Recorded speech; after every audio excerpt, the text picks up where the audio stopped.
excited to bring you a small glimpse of the exciting progress from your island university, Texas A&M University-Corpus Christi. This university is indeed a growing university for a growing community.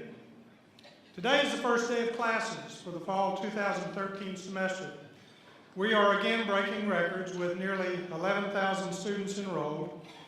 2,000 of them are freshmen, which is an increase of almost 20% over last year's freshman class.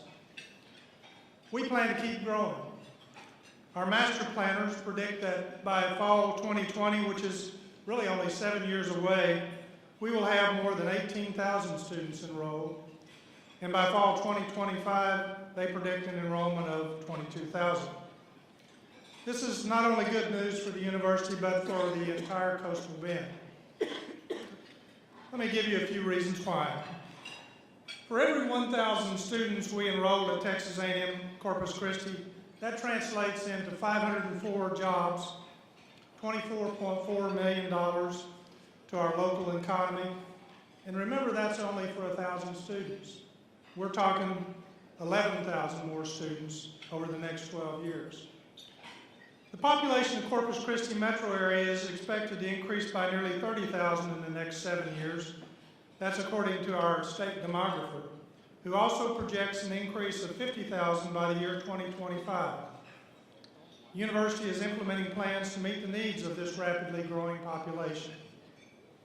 We want to educate our students here, keep them here, and keep them to fulfill leadership positions in the business and the community. Currently, 90% of our graduates stay in Texas, and about 52% of them living and working here in the coastal bend. More than half of our graduates are the first in their families to attain higher education. Nearly 2/3 of our students work while completing their degrees, and some while also taking care of their own children in their homes. Their college careers are often much different than the ones that some of us remember when we were in school.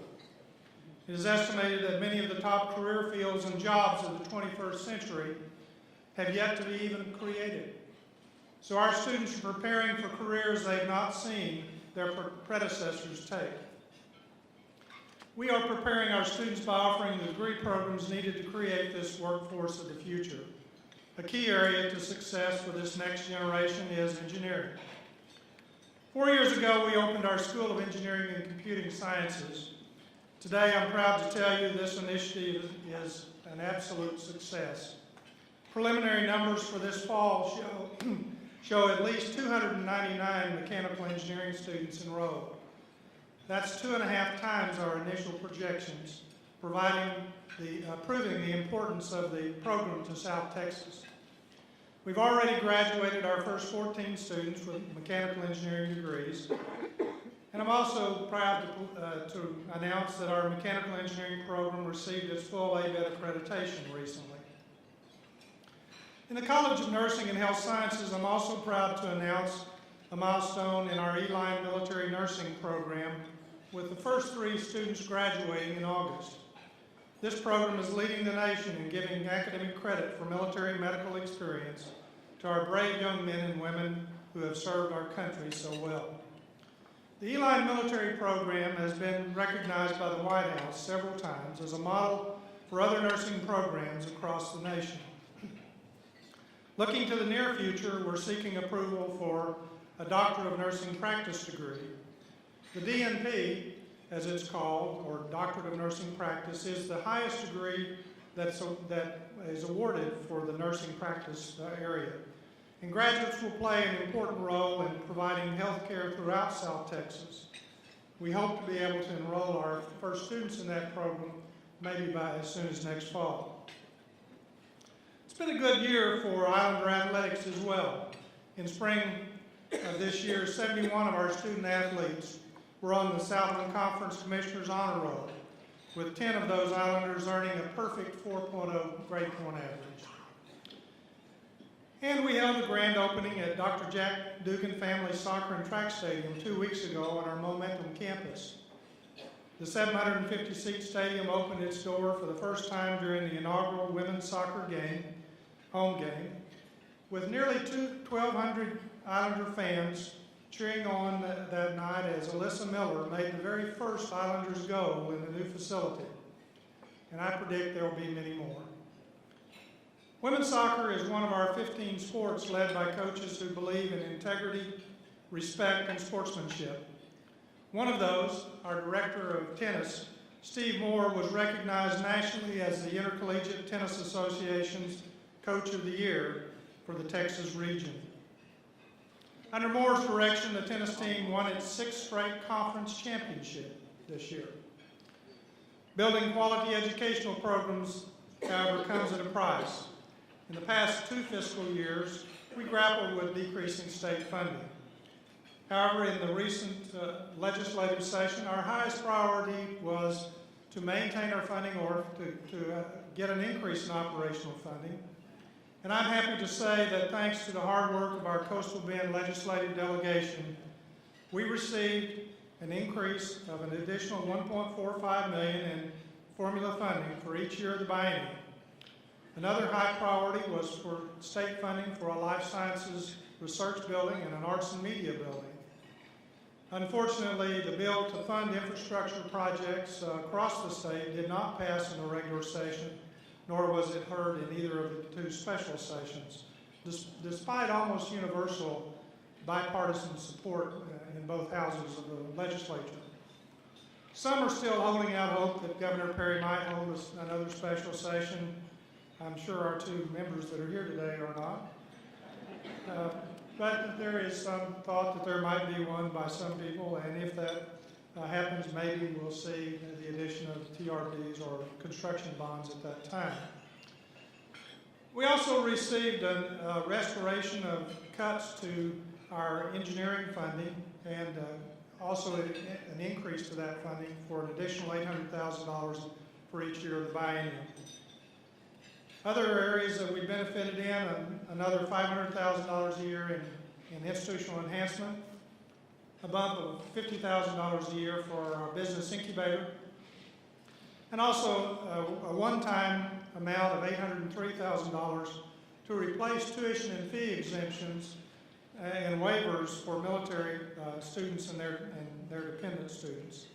This one-time funding we will direct towards student scholarships to help our needy students with the cost of their education.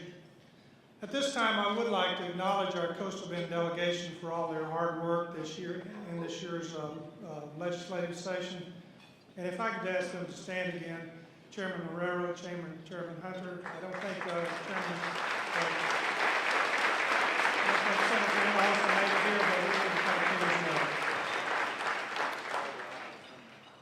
Generous support from the community also helped provide that edge of excellence for our students. I'd like to take a moment to recognize one of our community leaders that embodies dedication to our students. Through the Hope Scholarship, Ms. Lena Coleman Wilson is ensuring that deserving Coastal Bend students can afford a high-quality education right here at home. As we work through changes in the budget, we're careful not to slow our momentum in making Texas A&M Corpus Christi a beacon of knowledge in South Texas. A report by the Texas A&M system shows a great need in our area for more programs to educate engineers. The report indicates the demand for engineering in Texas will only grow, creating a demand that we can step up to the challenge to fulfill. We're currently drafting a proposal to offer a bachelor's degree in electrical engineering, and a bit further down the road, we plan to also propose civil and industrial engineering programs.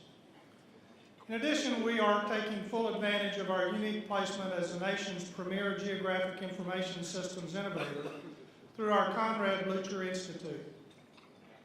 We're in the process of requesting approval for the only PhD in geospatial computing sciences in the nation.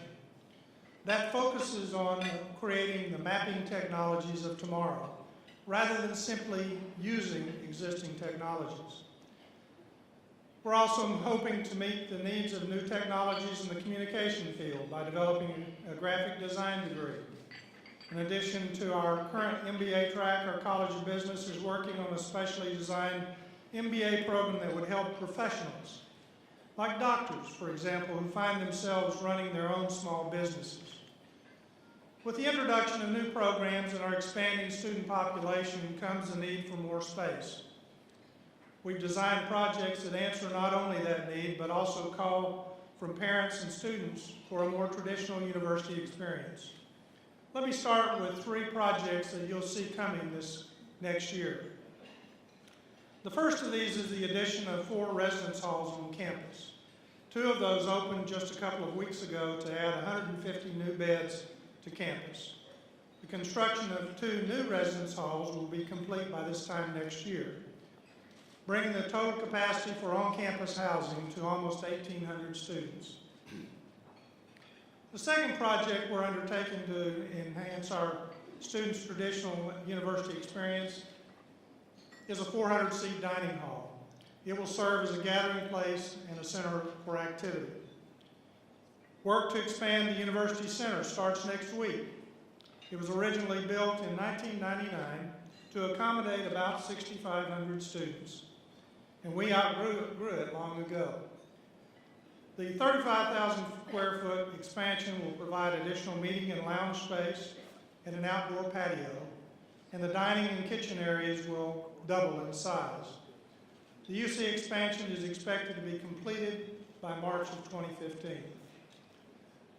A few minutes ago, I told you that our student enrollment is expected to increase dramatically over the next 10 years. This has made us consider how to use our space on campus. We've just finalized the campus master plan after about a 5-month process involving input from campus and community stakeholders. It gives us a roadmap for our future growth, both on the Island campus and the Momentum campus. To do this, we developed a set of guiding principles for creating the plan.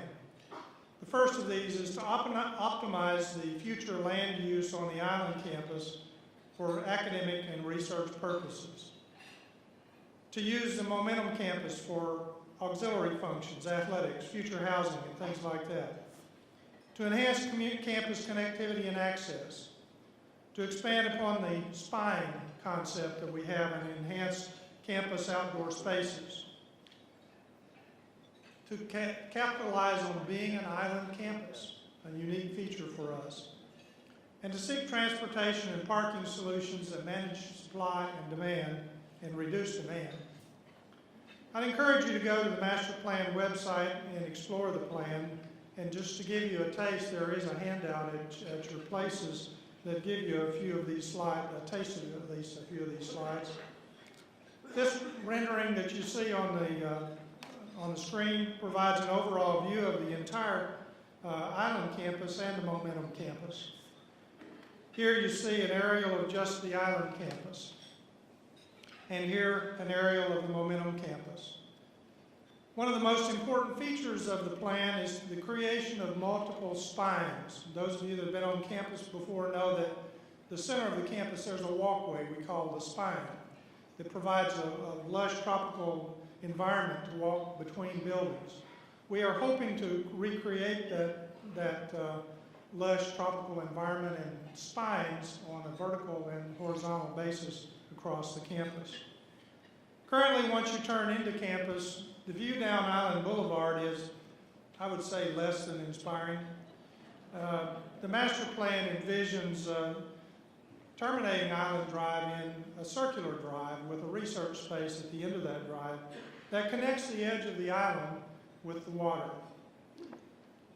This blueprint for the next 10 years is essential as we begin to forge a new direction for programs at the university by 2020.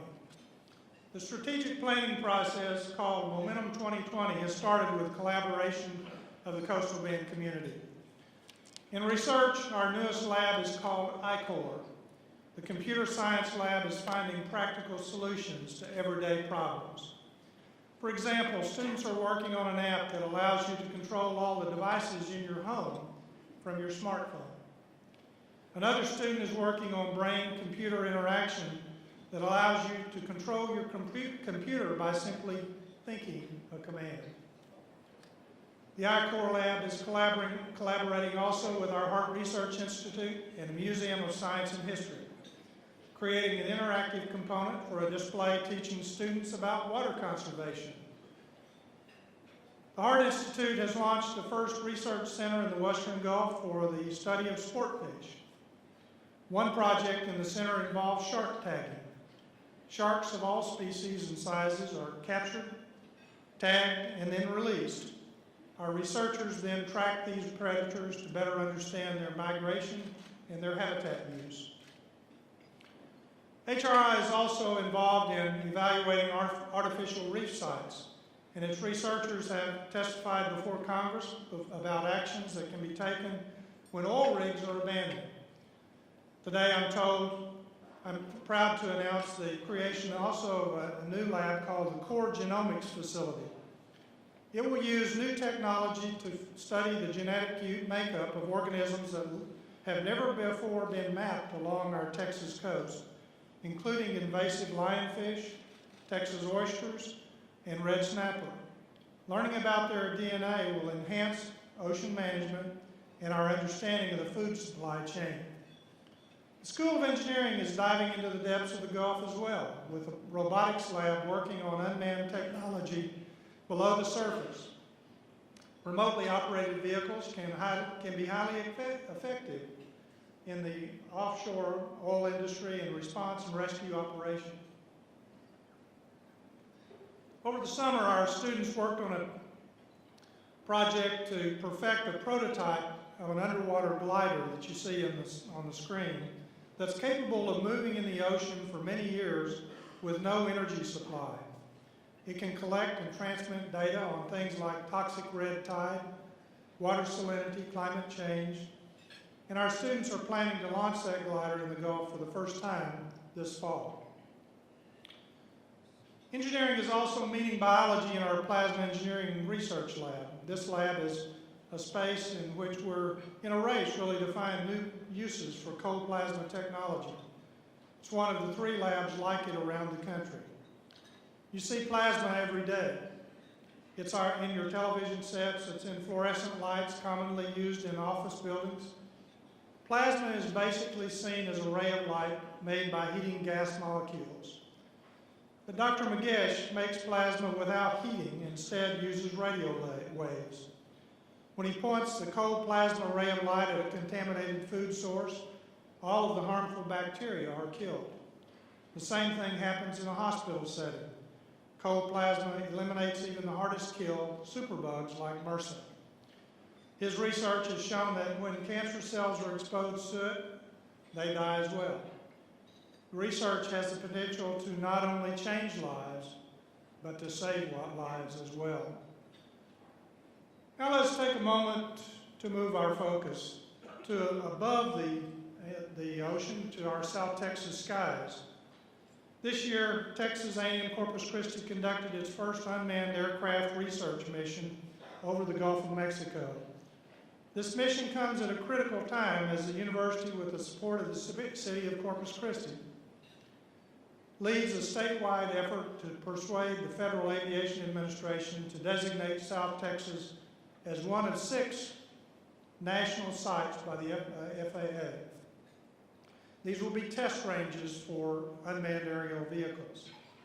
Dozens of other sites are competing for the designation, but with the backing of the governor, ours is the only official site in Texas seeking that approval. Getting the FAA approval could mean nearly $50 million in infrastructure development and research funding for our area. And that funding is expected to generate 1,200 jobs locally with an overall estimated economic impact of $260 million. Even if our site is not chosen by the FAA, our researchers will continue their work in order to reap the state's share of what promises to be an $8 billion a year industry for the state of Texas. The commercial applications for UAV technology are endless. They include oil spill detection, hurricane monitoring, wildlife and herd counting, and water mapping. Our research involving both public and private partnerships with the university is essential to making Texas a player in what promises to be the next Kitty Hawk moment in aviation history. With more than 500 faculty members, research and scholarly activity are core components of our mission. Our faculty are pushing the boundaries of knowledge and helping us achieve emerging research status, a designation that will open up a wide array of research grants. We've already come a long way. University research expenditures have grown consistently, with a total increase of about 350% since 1997. Through this research, we're involving students in cutting-edge learning that will make their degrees from Texas A&M Corpus Christi more valuable in their chosen fields. Research has also added benefit for the community when it is put to use. Right here in the Coastal Bend, the university seeks every opportunity to take what our students and our faculty have created in the lab and make it an economic engine for our community. We're able to do that in part through the Coastal Bend Business Innovation Center. Since its inception, it's created 398 jobs and generates more than $2.6 million in annual salaries. The Innovation Center has helped to build more than 40 new companies for our community. We're proud of our success in making Texas A&M Corpus Christi a premier doctoral granting institution that this community can be proud to call its own. Funding from the state covers only about 30% of what's needed to ensure such a high-quality education for our students. Research and community partnerships will be essential to keeping and growing quality educational programs. We thank you for the investments you make and have made now and those that you'll make in the future, to making the Island University and this community recognized worldwide for excellence.